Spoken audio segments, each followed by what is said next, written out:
Hello there, friends and sane persons, and welcome to another episode of Wednesday Whimsy. My name is Kyle, and Wednesday Whimsy is a short show that I do every Wednesday evening where I talk about a board game, a top 10 list, or some other board game related topic, whatever happens to be on my mind. Well, over the last couple of weeks I've been talking about some bigger, heavier games. I did a list about the top 10 games that are worth the effort.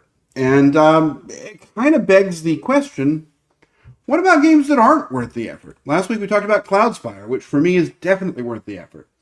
But I wanted to, occasionally it's nice to talk about games that, maybe disappointed me. Or that were so much work that I ultimately found them not to be worthwhile. So that's kind of what we're talking about here. Now, I don't want to talk in great deal about negative games, right? Because that's not as nice. But I will tell you about 10 games, and there's one that really kind of prompted my thoughts on this. And we'll talk about that when we get there.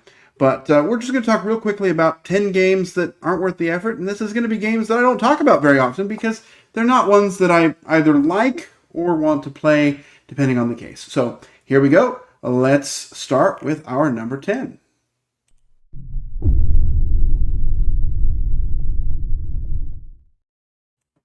All right, my number 10 is a big game, and many of these games are going to be big games. I guess that's just those are the kinds of games that often require a lot of effort. This is a big game that really requires exactly 3 people and pretty much 3 tables. This game is Star Trek Ascendancy. Star Trek Ascendancy is a really interesting game. It's supposed to take, and I'm not the hugest Star Trek fan in the world, but I enjoy it from time to time. I've watched a few episodes here and there. And for people who really like Star Trek, this feels like it's going to be just the game. But what it is it ends up being really complicated. This takes forever. It takes so much space to get it set up. And there's, the 3 different factions are unique and they are fun. But it requires people who already know this game and who are able to dedicate a weekend to playing it and, play it on a mega table. And I just found that ultimately, after all of the effort that it requires to get this played, I really would have rather played Summon or Worse. Well, that's going to be the case in almost always the case, but there's just so many other games that do this so much better in such a more streamlined manner that Star Trek Ascendancy just wasn't worth the effort.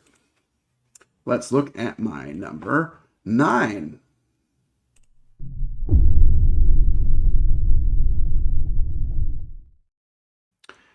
Okay, number 9 is the one that really made me... this is the reason the list came to be, because this is a game that I have been really interested in for a while. It's based on a video game, I guess, but it's not one that I've played, so I got it based on the strength of the publisher, because I really like Awaken Realms and the games that they do. But this game, Stalker, is not worth the effort. This game, I'm not sure that this game's even playable from the rule book. This is it's kind of like a Chernobyl-y type world. There's a lot of radiation going on, and you're working cooperatively, sneaking around, shooting bad guys, trying to accomplish missions and avoid getting radiation sickness. But it's got a couple of issues. First of all, it's a campaign, and that means it's going to be long and drawn out. But really the problem comes with the rules. The rule book is so bad that it took me many tries to get through a playthrough. The rulebook does not tell you how to set up the game, for example. It doesn't really explain what to do on your turn. It took me an hour of looking around to find out how you get your starting weapon. The rules say you have to start with a weapon, but it doesn't tell you which ones to choose from. It's just, there was so much baggage in this game. Once you get into it, it's really interesting. I love the way that, like the shooting works, right? You're sneaking around and you can shoot somebody and you choose which part of their body you want to shoot. And then you've got range and you roll different dice based on your range. It's a lot of fun concepts, but it was so painful to get into that when I finally went through the effort and finally got there, I was underwhelmed. If this game had, for all of the effort that I had to put in to learn this game, it needed to be a 10 out of 10, and it was not. So for me, Stalker is a game that is just not worth the effort. And it's a pity because it looks great and there's clearly love that went into it, but it's just not worth it. It's just not worth it. That's my number 9, Stalker. Let's go to my number 8.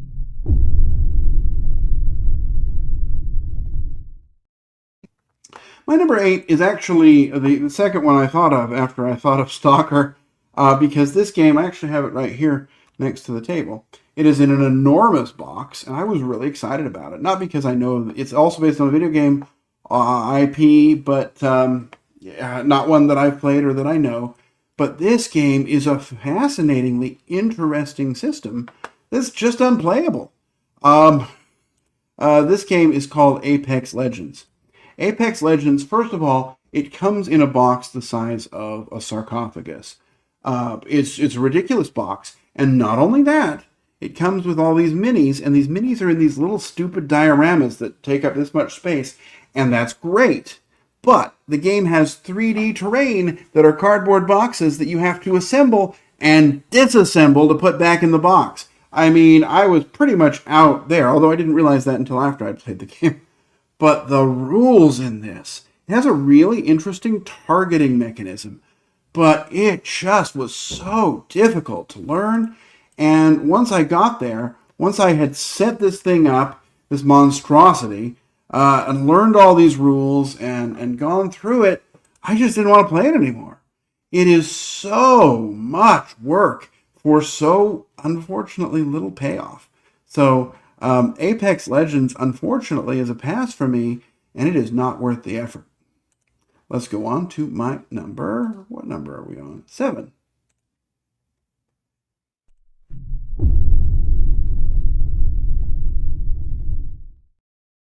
All right, now we are out of the world of large IP-based minis games, and we're into the world of a publisher that I really like. Although they have one huge hit for me and a couple of smaller hits, and this one I actually liked this game. I found this game to be interesting.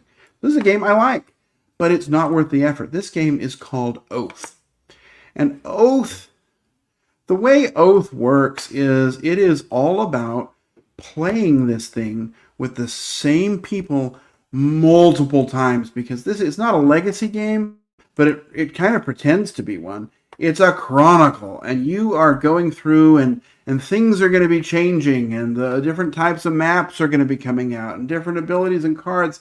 And this is a game that it has to be the only game you play. And unfortunately, although it is an interesting game, it's not interesting enough to be the only game I play. You have to play this with the same person or people a couple of times in order for it to be worth it. It just isn't fun enough out of the box. The journey is, these are all terrible prototype components. The journey here is the experience, and I just don't know that there was enough joy in the journey to make it worth it. So even though I like Oath, it's not worth the effort. Let's go on to number 6.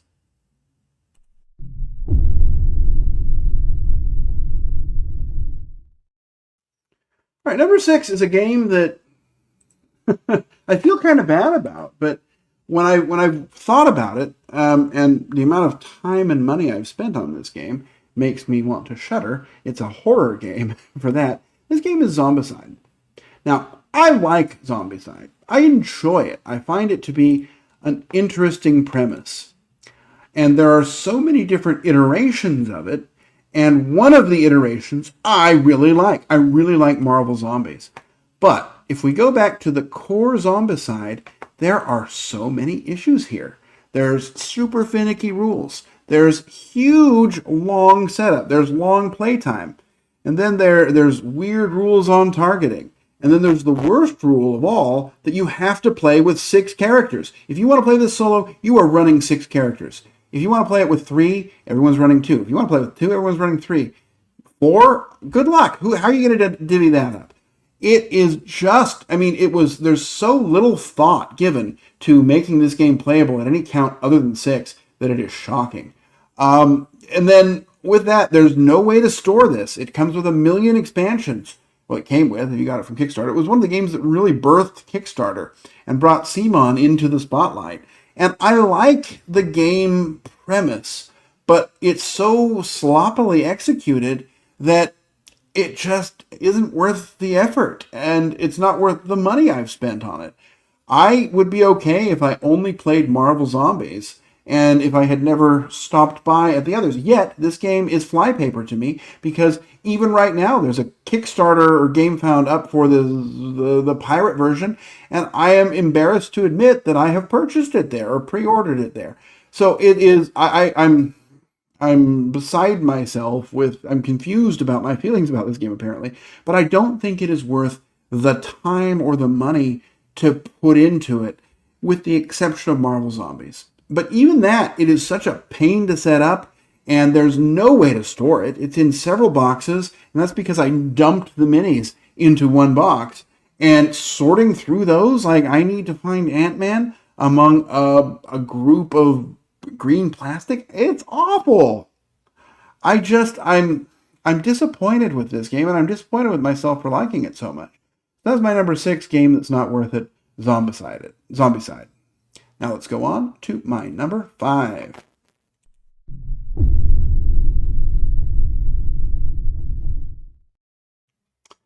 All right, my number 5 is a small game, and it's also by Leader Games. I'm wondering, this isn't Pick on Leader Games Day, but this is a game that was sold to me as one thing and kind of ended up being a bit of a bait and switch.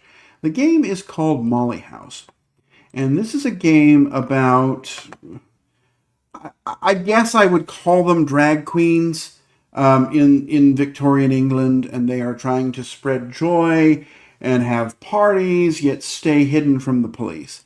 And that's kind of the premise here. But it's barely a game, honestly. There is so much weirdness going on. There's roll and move mechanisms. There are there's this weird card game that you're playing, but it's not like a traditional one. You got to remember, these different kinds of winning hands. There's a hidden traitor possibility in this. There were so many ideas that the theme doesn't come through. It is complicated to learn, yet so simple to play that it's not even fun. The rule book is a thing of nightmare. I just didn't think it was worth all the effort I put into it, which is a pity, because if you know me, you know that this is the kind of stuff I love. Drag performers? Yes, please. There still aren't any good games about those, but it was handled both too seriously and with no joy, which is a game, in a game about spreading joy, is kind of an unpardonable sin. So Molly House just wasn't worth the effort to me to learn it, to set it up, to play it, to teach it, or really to do anything else with it, unfortunately. Let's go on to my number 4.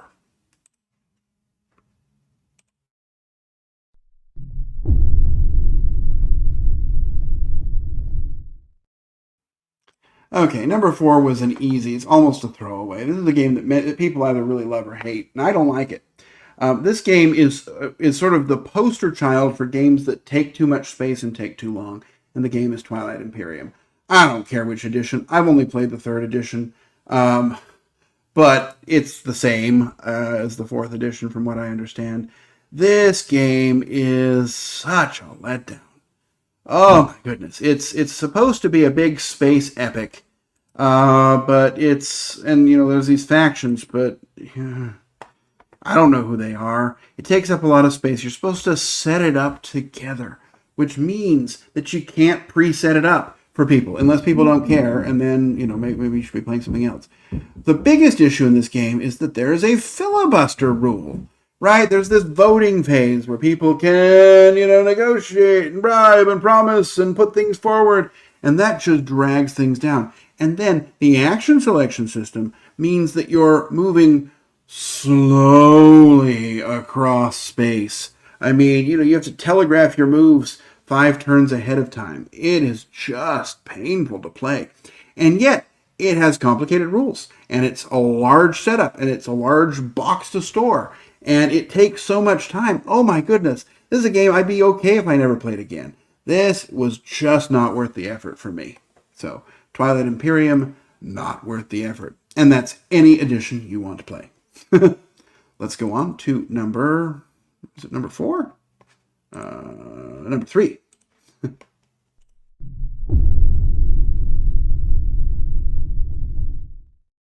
Oh, this game makes me sad. This game it was one of my first big gaming disappointments. I was really excited for it. I was excited for it to solve problems with another game that I like called Conan. This game is Batman Gotham City Chronicles, I think is the name. I just wrote down Batman. But this game is so bad. I mean, sorry, it's not a bad game. It's not a bad game. I actually like the game, but it is almost unplayable. I mean, first of all, the rule book that it came with, out of the box, did not teach you how to play the game. It had so many keywords, so many little niggly rules. It didn't explain how to set things up. It didn't really even teach you what to do on a turn. The unforgivable sin in this game was the boards, right? It came with these boards, and I don't think they're going to show up here. Well, somebody showed up. But there were these boards that you would play on, and the boards had special zones, right? But nothing on the board indicates which zone is special. The only way you could know, what was a higher elevation or a lower elevation was to look at a diagram in the rule book. I mean, come on. There were so many special abilities here, and they were just keywords, and there wasn't a useful appendix. You had to look them up in the rule where they weren't even in alphabetical order. This game, I mean, it feels like it was designed by someone who hates people. And there have been other iterations of it in second and third editions, and I have bought them and not played them because I had such a hard experience with the first ones. Maybe they fixed it, but I'm not even sure I care anymore. This game, I put so much of myself into this because I love Batman villains. I mean, I love dressing up as the Riddler, for example. I love these characters. I love this world, and I knew I was going to love this game, but it was done so dirty that it is not worth the effort. That is my number 3, Batman Gotham City. Let's go on to my number 2.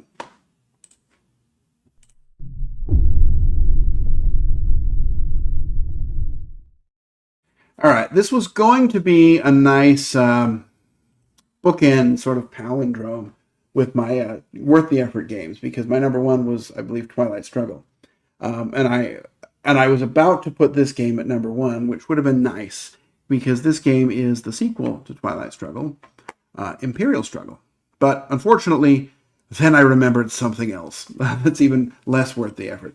This game is set in, it's kind of the same system as Twilight Struggle, but it is, it's more complicated, right? It has, instead of simple systems, it's got this complicated map with spaces with different shapes, and the different shapes all mean something different. And there are so many different systems. I believe, I kind of joke about it that I think the rules say your turn consists of 24 simple steps.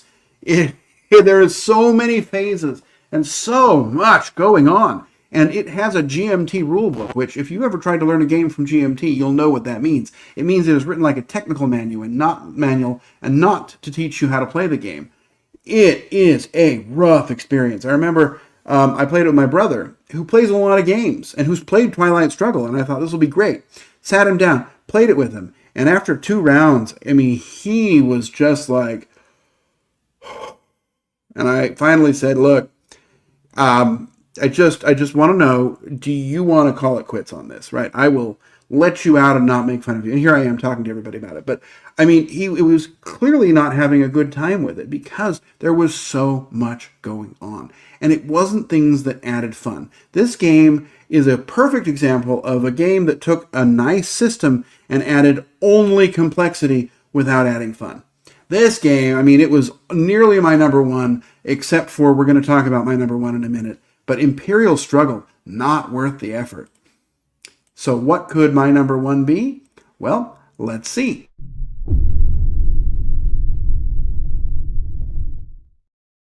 All right, my number one, and again, worth the effort means different things based upon what you're talking about.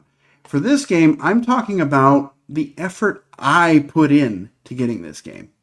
This game is one that it came out at the same time as another game, and this one was only released in Europe. And so I had to arrange for a friend. It would not be sold in the US. I had to arrange for it to be shipped to a friend's house. I then had to go to Europe, out of my way. I was going one place, but I had to divert myself to southern Germany to go and pick this up.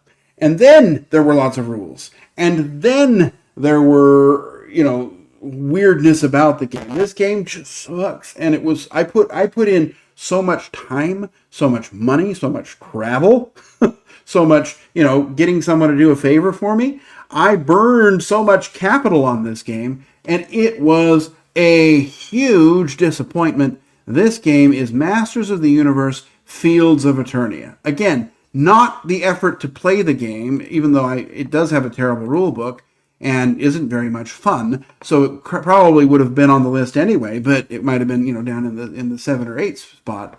But because I put so much effort into this game, and it delivered zero payoff. I mean, this was negative payoff. I had negative fun with this game because of how much I had to put into it. I just do not think this game is good.